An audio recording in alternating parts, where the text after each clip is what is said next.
जब पूर्ण परमात्मा कबीर जी ने, उस दानक कबीर ने, जुलाहे कबीर ने, काशी में आए हुए भगवान परम अक्षर ब्रह्म ने अपनी प्यारी आत्मा धर्मदास जी को अपना सतलोक दिखा लिया, सचखंड दिखाया, वहाँ सब सतिथि से परिचित करवाया, तब वो वापस आया, उसके शरीर में वापस प्रवेश कर दिया आत्मा को। तब उसने जागृत होकर के कहा कि हे परमात्मा, हम तो इन श्री राम, श्री कृष्ण, ब्रह्मा, विष्णु, महेश जी को ही सुप्रीम पावर मानते थे। हे मालिक, फिर ये तो वेद और जितने भी पुराण हैं ये सब झूठी हैं, इनमें इनके बारे में बताया गया जो अमर है, सर्वशक्तिमान है, सर्वेश्वर है। परमेश्वर ने कहा वेद कतेब झूठे नहीं भाई, और झूठे हैं जो समझे ना ही।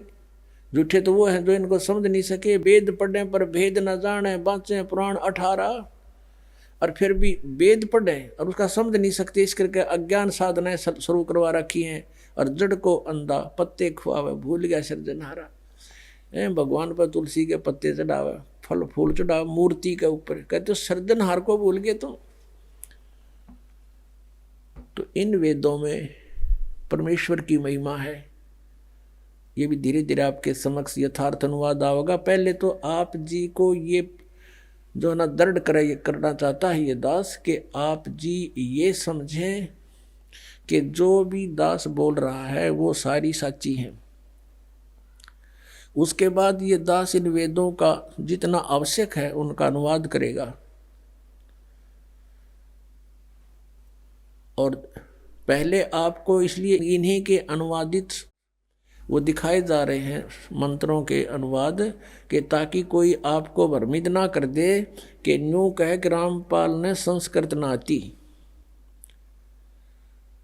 और ये महर्षि दानंद के अनुयायी आचार्य ये संस्कृत के गाता थे, महर्षि भी दानंद भी विद्वान पुरुष था, संस्कृत का गाता था। वो सही समझा है उन्होंने, वेदों का ठीक अनुवाद कर रखा है। तो पहले उन्हीं के द्वारा किए गए अनुवाद को दिखाकर फिर दास साथ साथ उनमें जो त्रुटि है वो आपके समक्ष पेश करेगा। फिर आपका समझ में आओगी, फिर आप दृढ़ हो जाओगे कि सचमुच कौन सा अनुवाद सही है, कौन सा गलत है। फिर आप स्वयं निर्णय लेकर के दृढ़ हो जाओगे। और जब तक हम दृढ़ नहीं होंगे हम कोई मोक्ष प्राप्ति नहीं कर सकते। डगमग आदमी कभी सफल नहीं हो सकता।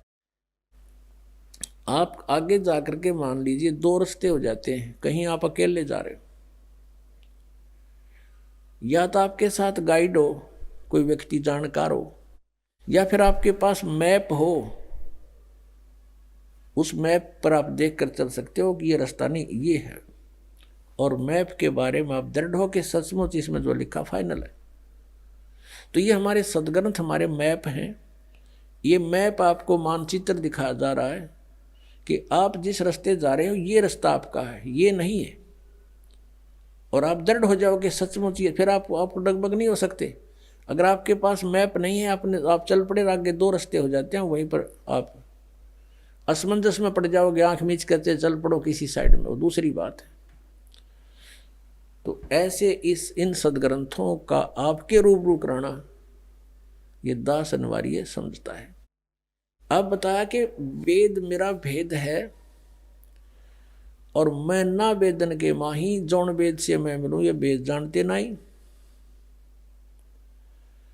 अब जैसे गीता जी अध्याय नंबर 4 के श्लोक नंबर 32 में कहा कि वो परमात्मा ने अपने मुख कमल ते जो वाणी बोली, सच्चिदानंद घन ब्रह्म ने, यानी उस परम अक्षर ब्रह्म ने जो अपने मुख से वाणी बोली, उसमें बहुत विस्तार के साथ इन धार्मिक अनुष्ठानों की जानकारी दे रखी है। उसको चौथे अध्याय के 34वें श्लोक में श्रीमद् भगवत गीता में कहा कि गीता ज्ञानदाता ये काल श्री कृष्ण जी में बढ़कर बोल रहा है, इसमें प्रवेश करके बोल रहा है कि उस ज्ञान को तू, वो तत्व ज्ञान है, उस ज्ञान को तू तत्वदर्शी संतों के पास जाकर समझ।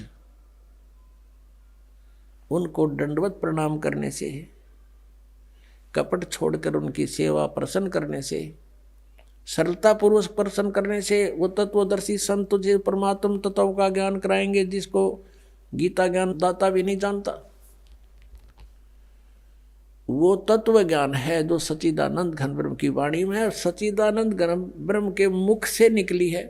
यानी उसी परमेश्वर ने आके ये सच्चाई हमें बताई है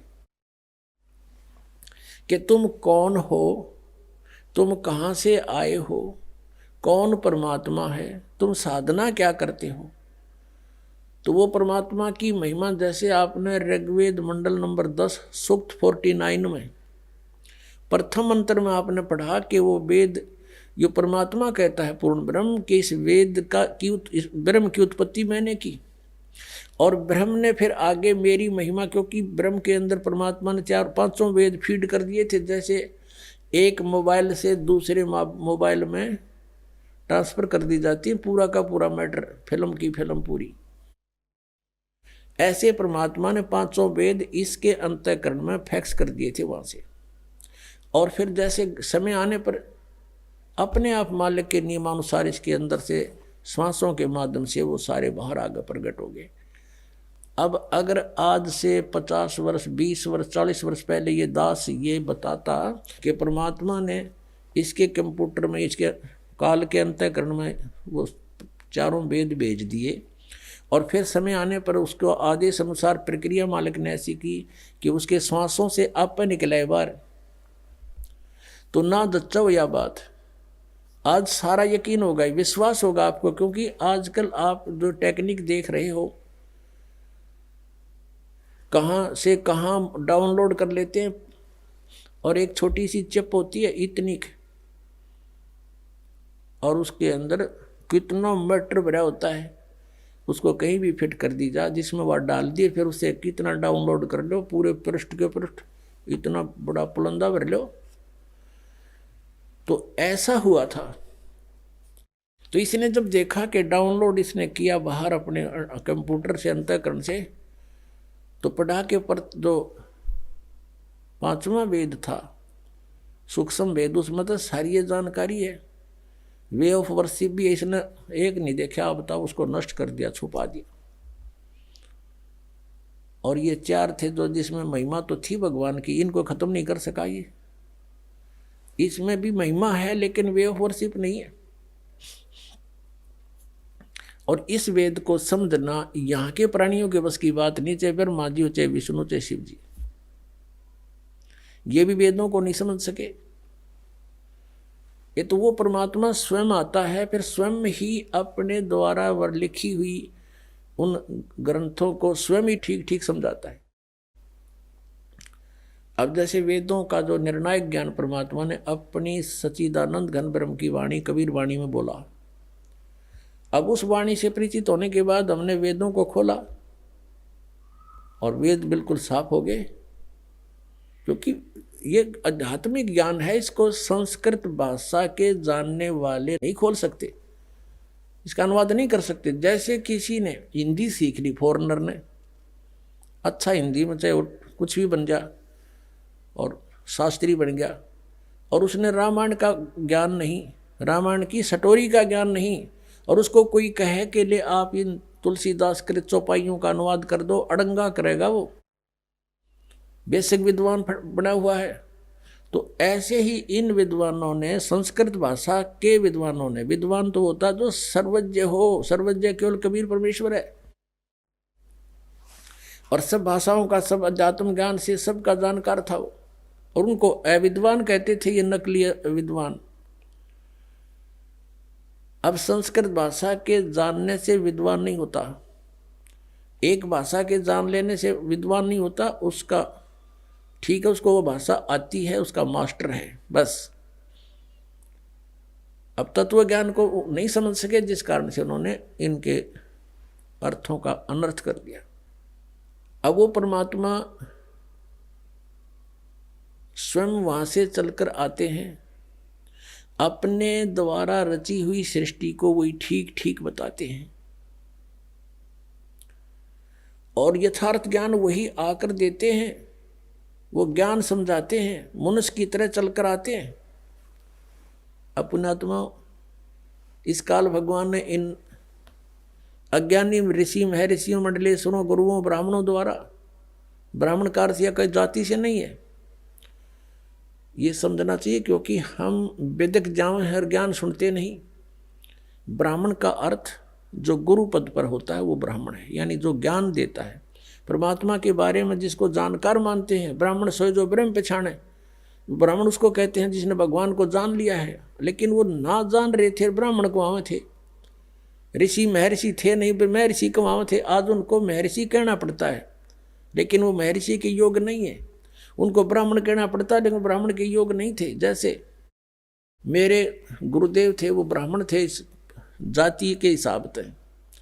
हरियाणा में गांव पैंतावास, दादरी के पास बड़ा पैंतावास और जिला भिवानी, उस बड़े पैंतावास के गांव के रहने वाले ब्राह्मण जाति हैं। लेकिन वो अपने आप को ब्राह्मण नहीं कहते थे, वो संत रामदेवानंद कहते थे, वो संत थे। और मेरे जो दादा गुरुजी थे, गुरुजी के गुरुजी, वो छावला गांव है दिल्ली में, नजफगढ़ से आगे गुड़गांव की तरफ जाते हैं, छावला ऑन रोड पड़ता है। वो छावला गांव के जाट थे, किसान, और वो काशी विद्यापीठ से 4 विषय के आचार्य बन गए। वो पंडित चिदानंद कहलाते थे, वो ब्राह्मण कहलाते थे। अब उस हमारे दादा गुरुजी का जो आश्रम बना हुआ है, गोपालपुर गांव है खरखोदा के पास, जिला सोनीपत में, उनके आश्रम के ऊपर लिखा है पंडित चिदानंद जी आश्रम। और हमारे गुरुदेव के जहां आश्रम है संत राम देवानंद जी आश्रम। तो यहां जाति से ब्राह्मण नहीं है, कर्म से ब्राह्मण के लिए कहा गया है। तो ये नकली गुरु ब्राह्मण जो गुरु पद पर थे, इनको कह का पता नहीं था, ये कहलाते थे ऋषि और महर्षि। तो ये समझ नहीं सके उस परमात्मा की अमरवाणी को। इसलिए परमेश्वर ने कहा कि ये वेद कतेब झूठे नहीं भाई, और झूठे हैं जो समझे ना ही। तो वेदों में लिखा है कि वो परमात्मा स्वयं गति करके आता है। अब जैसे यू आर्य समाज का जो ग्रुप है, इसमें शिक्षित वर्ग बहुत है, और लेकिन वो अक्षर ज्ञान है, उनको अध्यात्म ज्ञान नहीं। उधर से महर्षि दानंद को भी कह का पता नहीं था अध्यात्म ज्ञान का, इसलिए उसने कोशिश की वेदों का अनुवाद करने की। और उसका अपना सिद्धांत था कि भगवान निराकार है, वो कहीं एक देश में नहीं रहता। एक देश माने स्थान पर कहीं नहीं रहता, वो केवल सर्वव्यापक है, जैसे वायु है ऐसे भगवान है। भले आदमियों, निराकार परमात्मा इतनी बड़ी बड़ी स्ट्रक्चर कैसे बनाओगा वो? जैसे कोई नौका साकार कैसे बनाओगा, सुन लो साकार कैसे बनाओगा। साकार मनुष्य इंजीनियर है और जहाज बना दिया, हवाई जहाज, वायुयान बना दिया, समुद्री जहाज बना दिया, उसमें बैठ कर आराम से घूम रहा है और वो यान चल रहा है। निराकार कोई कारीगर बना के दिखा दो, मरे बादशाह के बनाओगा, वो खख बनाओगा। तो ऐसे परमात्मा मनुष्य सदृश है, उनकी वो अमित औजा है, उसकी शक्ति का कोई वार पार नहीं है। उनके वचन से सबको जो हो जाता। जैसे आप हम देखा करते हैं, जादूगर होते हैं, अपने मुख में एक छोटी सी गोली कंचा, इतना वो कंचा होता है, उस गोली को मुख में डालते हैं और थोड़ी देर में ओ करके इतना बड़ा मुस्कुर तो का डमू में तो पत्थर बना देते हैं और नो पटक दे, पट्टा उठा के देख लो कति पत्थर है। तो उस जब एक जादूगर इतना कुछ कर सकता है, और वो तो परम जादूगर, वो तो सर्वशक्तिमान, एक वचन में सब कुछ कर दे। तो ऐसे ही उस परमात्मा की महिमा से हमने परिचित होना। उस परमात्मा ने कहते हैं एक शब्द में सब किया, सकल जमी आसमान, एक वचन में सब कुछ बना दिया। तो समर्थ है, उसको वो कुछ भी कर सकता है।